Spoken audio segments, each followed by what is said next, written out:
Yeah.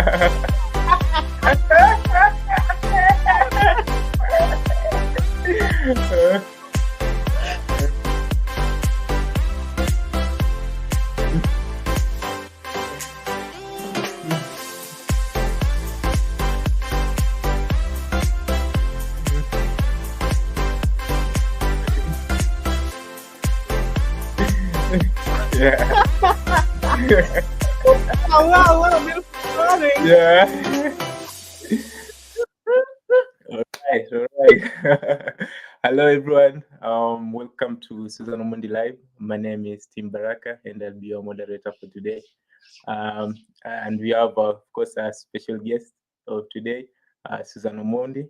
And today's topic will help us to delve deep into today's topic, which will be on development aid and integration as per the book Me, You, We, and Diversity.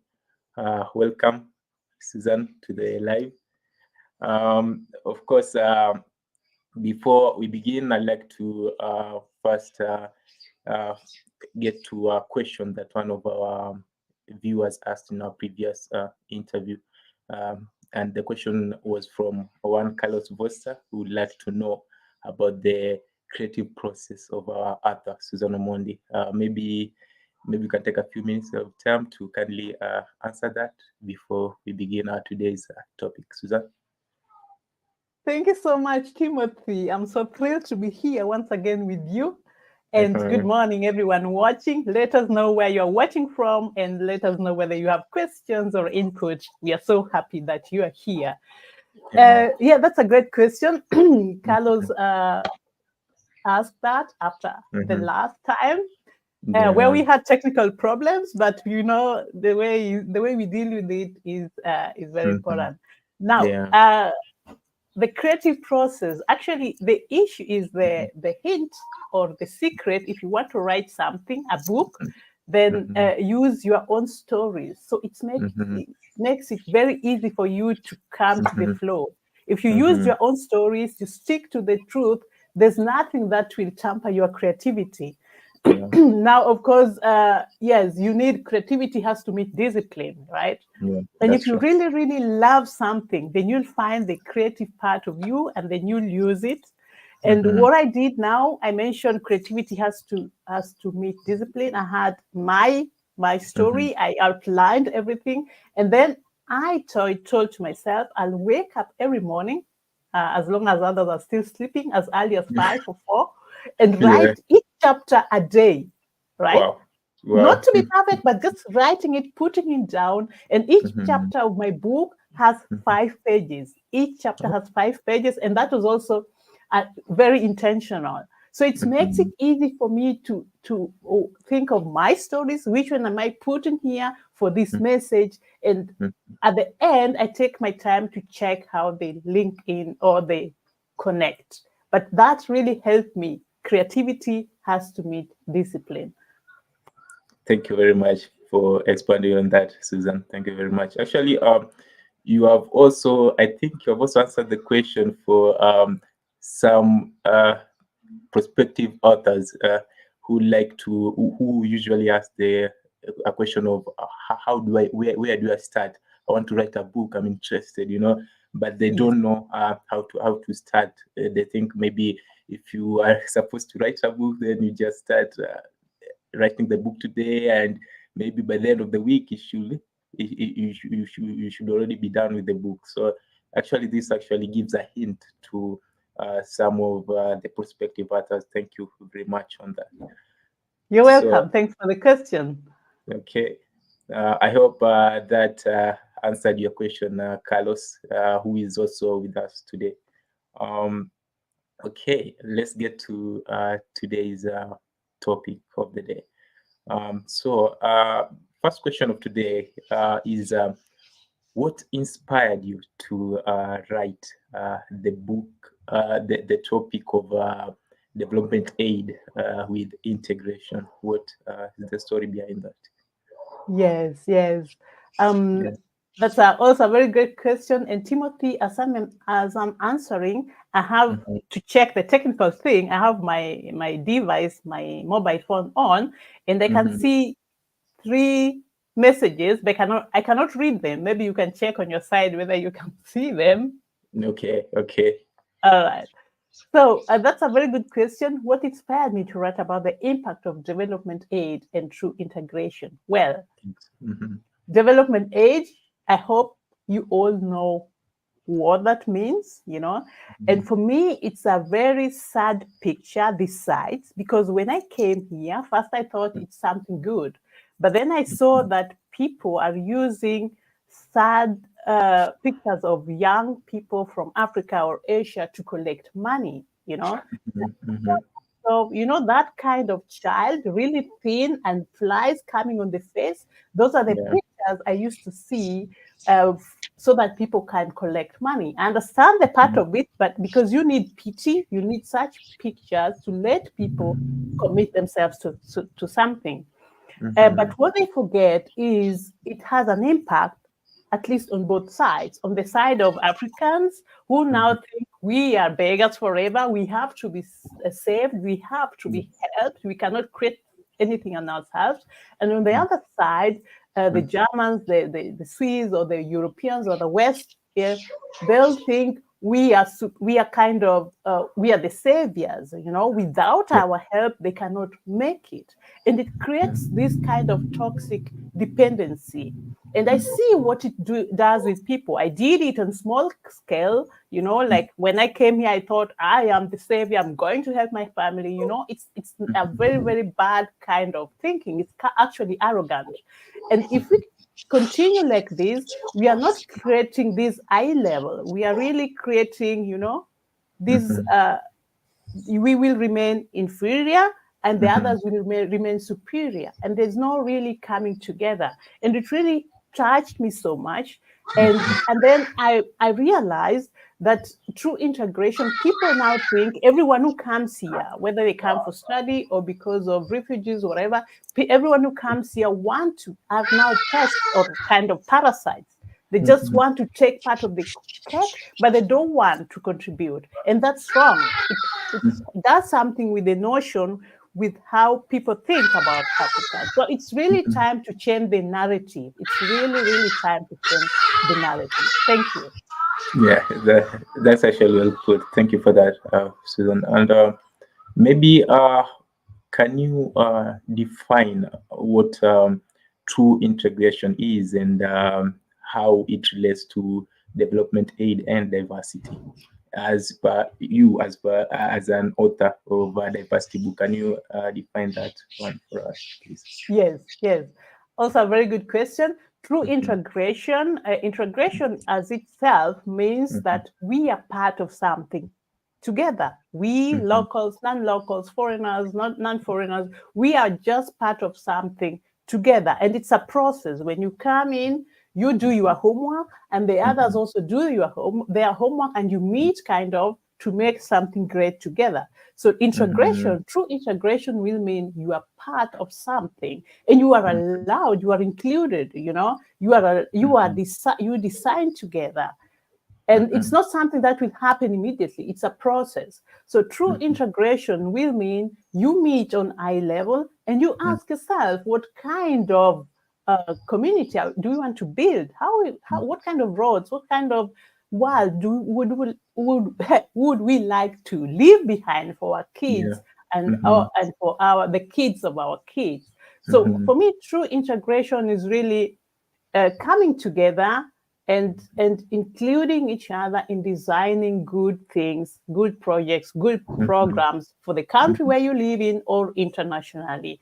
And mhm, asking also, or rather, as I said before, changing the narrative and also asking the other story, listening mhm, to the stories, not only relying on the media and all those weird photos I talked about before, yeah, but yeah, asking about the other stories. What do you need so that? And what do you need so that? You know, you are yeah, creating together and meeting on eye level, like just like we do today.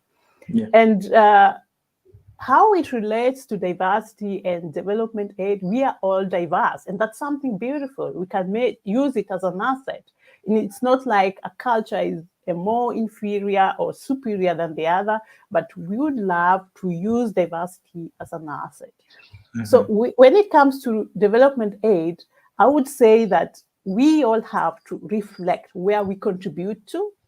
You might say that you might say that the United Nations has to do something, the government has to do something. No, but each of us is also asked to reflect. Whether you are receiving it or giving it, is it really the way? Are you really creating an impact? Because what we want to do with our programs and projects is we want to create an impact and not create toxic dependency. So you can ask yourself, are we really creating an impact? And for me, it's that's why I say it a provocative, how do you say, in a provocative way, that development aid hinders true integration because it's one-sided. We are sending money to Africa, they come here to take part of our cake, and they're doing nothing for that, and that's really wrong. So true integration would mean that we reflect and question ourselves. What narrative, what are we saying about Africa, what are we saying about ourselves, what are we saying about, and it's not only a Western problem, it's both sides. It's always both sides, the receiver and the giver. Okay, that was well put. Thank you very much for that, Susan. I'd also like to take this opportunity to remind our viewers, if you have any questions for the author, you can just leave them on the comment section. If you have anything that you like to also share with the community, you can do that as well. Remember, this is a safe space where we can learn from different perspectives. So please, if you have anything for the author, you can share, and then I'll just ask as we continue with the show.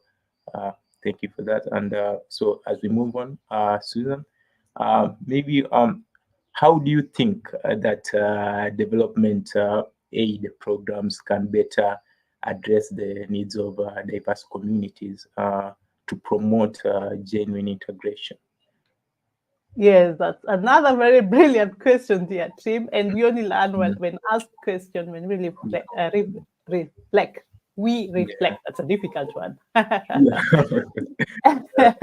What if, my question is, what if we don't just jump in the development aid just because someone started it? What if we think of trading? Someone told me, a lady from Mali once said, trade, not aid. Keep your money, start partnership. You get it? Trade, not aid. Keep your money, start partnership. So what if we just don't jump in and say the develop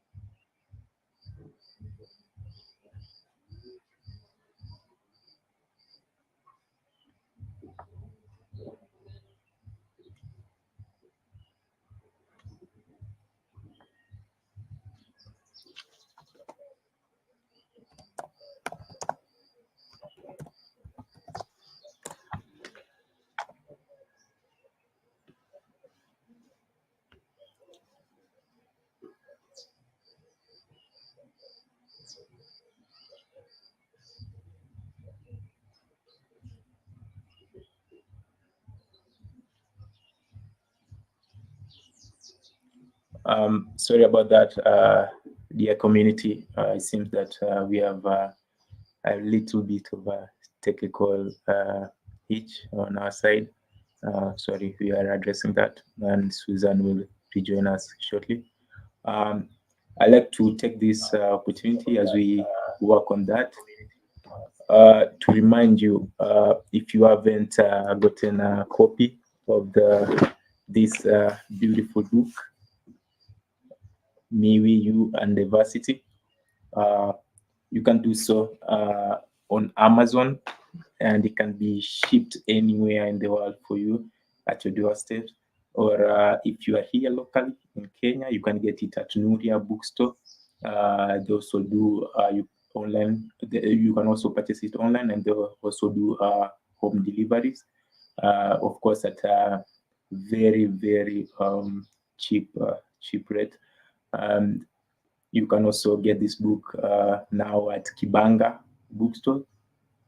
Yeah, we recently partnered with Kibanga Bookstore, and they have stocked this book for us, so you can get it there as well. And you can also get this book at the textbook center as well. So you have a myriad of options for you to select from.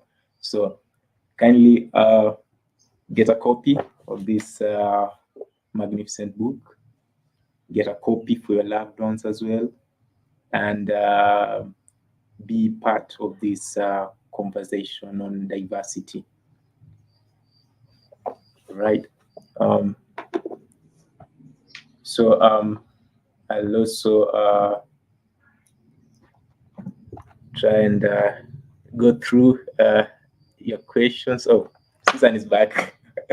So Are you getting welcome me, back, Tim? Susan. Yeah. I'll get to you. I'll get to you.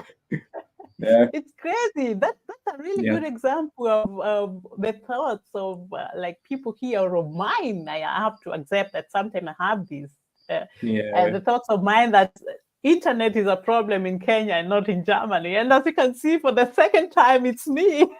yeah, yeah. Uh, yeah.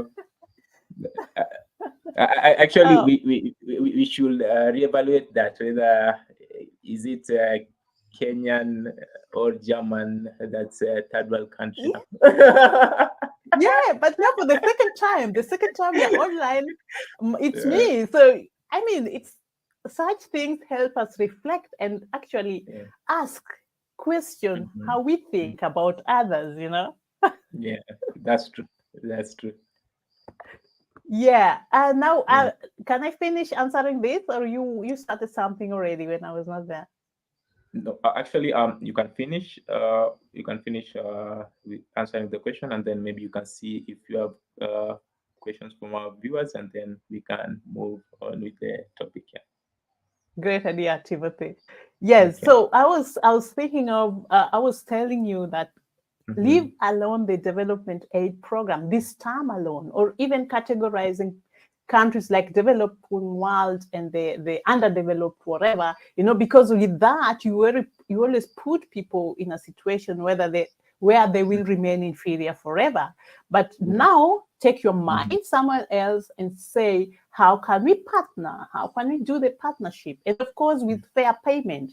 If you start partnership and you pay people less in Kenya than in Germany, then it's not much better, right? Yeah. So you have to question that. And I want to say what Obama once said, because many people here say, if you teach someone to fish, Mm-hmm. they will now be able to give food to the whole community, something like that, Yeah. right? Which is a Yeah. much better way of thinking than just sending money.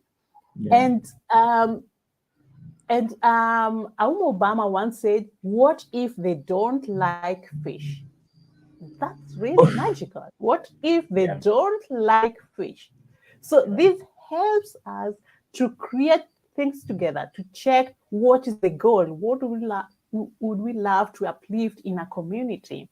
I'm Mm-hmm. really for education, where you see orphans not able to go to school, Mm-hmm. or young girls going to be circumcised and married off early Yeah. without parents or without awareness. You can join forces and see how to make it better for the children. But Mm-hmm. I'm really against giving adults money without them working for the rich. Yeah. So you can question, you can ask yourself, in what way can we partner together?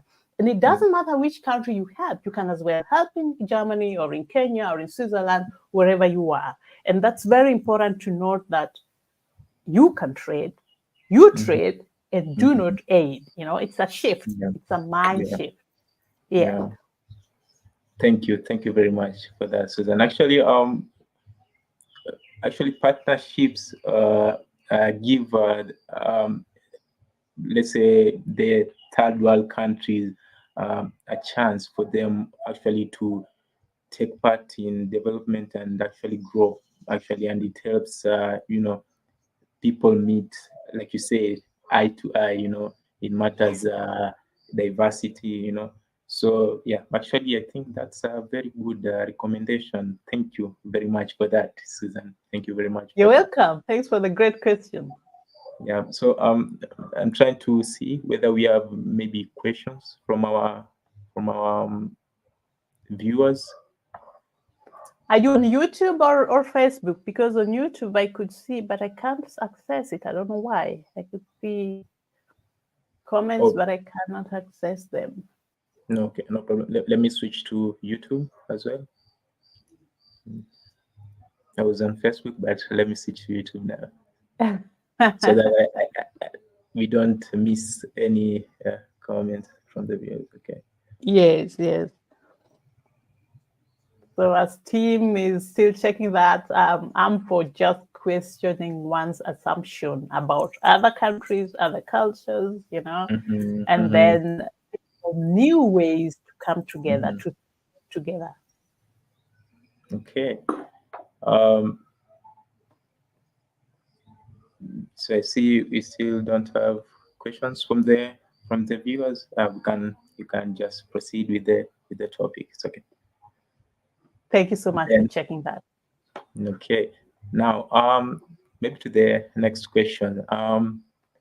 You as an author, how do you envision the future of development aid strategies in fostering meaningful and sustainable integration among diverse populations? Mhm. Mhm, As said in the third, while answering the third question, shifting mhm, your mind mhm, from the only solution development aid will help a lot already, mhm, So if you are like you'd love to work internationally, then mhm, question the way you are going to partner and what you're mhm, going to create together. Actually, even the United Nations Development Program, UNDP, also said, I mhm, think it was 2000 and some years ago, it's time to change the narrative, It's time to mhm, change, to shift from only one-sided story. So mhm, at the long term, when you talk of sustainability, it's something long term, something mhm, that we want even the seventh generation to profit from, So it's mhm, not like just like filling the pocket. So the question here is who is gaining? Whenever you talk of development aid, who is really gaining at the end? Are they really the kids who get small money or small school fees? Are they really the community who are just happy to get food for the day? I think mhm, there's a lot to discuss here. It's quite complex, and I recommend actually the book of Michelle Arong. It's Your mhm, Time to Eat, and mhm, its best is she really talks a lot about what's happening in Kenya for that matter. And we know that both sides, whether it's corruption or systematic way of grabbing money, they're all mhm, connected. And I'm not saying that it's the Western that should do something. It takes both sides. It takes both you and me. It takes both Kenyans and Germany, for example, to see that systematically it's better and it's sustainable. And when we talk about sustainability, we mean at least three pillars: the economic side, and mhm, the social side, how we deal with people, the humanity, and the environmental side. So this mhm, would mean that whatever you do, whatever program you have, and please don't call it development aid, let's yeah. get away from that. Call it a Mhm, program. And you can also do something, give back to the community while investing in children or helping mhm, really, really those who how do you say, like because of flood, those who are really in need at that time. But you mhm, cannot start going to Kenya and giving people money to eat, because anyone who has two hands, two legs can be able to feed him or herself. So yeah.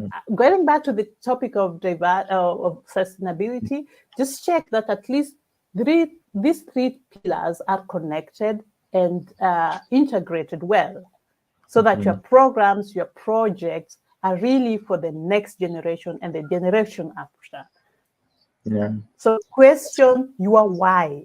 Coming back to the point, Mhm, question your why. Why do you really want that? And if you have clarified that your purpose is correct and according to your values, and you mhm, want really to create an impact, then also question how do you want to do that? Are you going to include the voices of the community back in Kenya or in Germany so that you create one thing good together? Or are you going just to decide, I'm doing this for you because I'm the money giver and it's going to work the way I want it? There's a way of how you can deal with each other. Yeah. Thank you. Thank you very much for that, Susan Omondi. Actually, you have also brought another interesting aspect to it, like question your why. Why are you doing it? Yeah, and how will it better the community that you are doing it for, the diverse community that you are doing it for? Thank you very much for that. And maybe can check whether we have questions from our viewers before winding up. Oh, it seems not, but it's okay. Maybe I'd like to tell our dear viewers, you can as well leave us a comment at the end of this live, and of course we'll get back to it in the next episode, just like we did when we began this live show. And if you haven't gotten a copy of the book, please do so on Amazon, Nuria Bookstore, Kibanga Bookstore. And as we wind up, I'd also like to leave you with a quote, one of my favorite quotes actually from the book that states, live as if there's no walls between us, and someday she might be right. So Wow. yeah, yeah, live as if Thank there's you no so walls much. between us, yeah, and someday you might be right. So thank you very much, Susan, for gracing us with your presence. And I see Chris Ouko just commented in Facebook that he's following from Kenya, though I joined late. It's okay, Chris. The video will be it will be left. You'll find the video on YouTube. You can follow it from the beginning. And we have Catherine Omingo, who says, leave as there are no words between us. Great bot, great quote. Thank you, Catherine Omingo, for that. And so I think that's our time for today. Dear listeners, dear community, thank you for your time. Thank you for joining the live. As always, it's a pleasure uh, hosting this beautiful interesting conversation on diversity. I'm been your host, Tim Baraka, and special guest Susan Omondi. Maybe you can. Do you have a maybe a like a maybe a comment for our viewers, Susan, before I wind up? I just want to thank you, dear Timothy, for the great Mm-hmm. session. It was really Mm-hmm. short. It's not in German. We say it seemed short. The time passed Mm-hmm. by very very quickly. Thank you so much for the Mm-hmm. great question, for the Mm-hmm. moderation, and I Mm-hmm. love to thank our viewers who will Mm-hmm. join later or who are here already. Chris and Catherine, so glad that you're here. Happy to know you. Keep Mm-hmm. visiting, and we'll be here again on 21st June. And yes, we still have 1 minute and we forgot something because of the technical problem last time. There's a book to Mm-hmm. win. You remember? Yeah, yeah. Actually, I do remember that. Yeah, I do. Yeah. So And what was the question?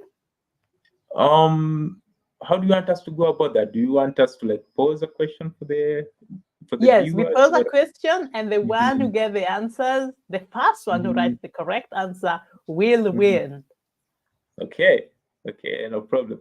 Um, how about I let our special guest do the honors of asking our viewers a question, and let's see how keen they were throughout the live. Susan, You mean a the one who question first? asked us the first question?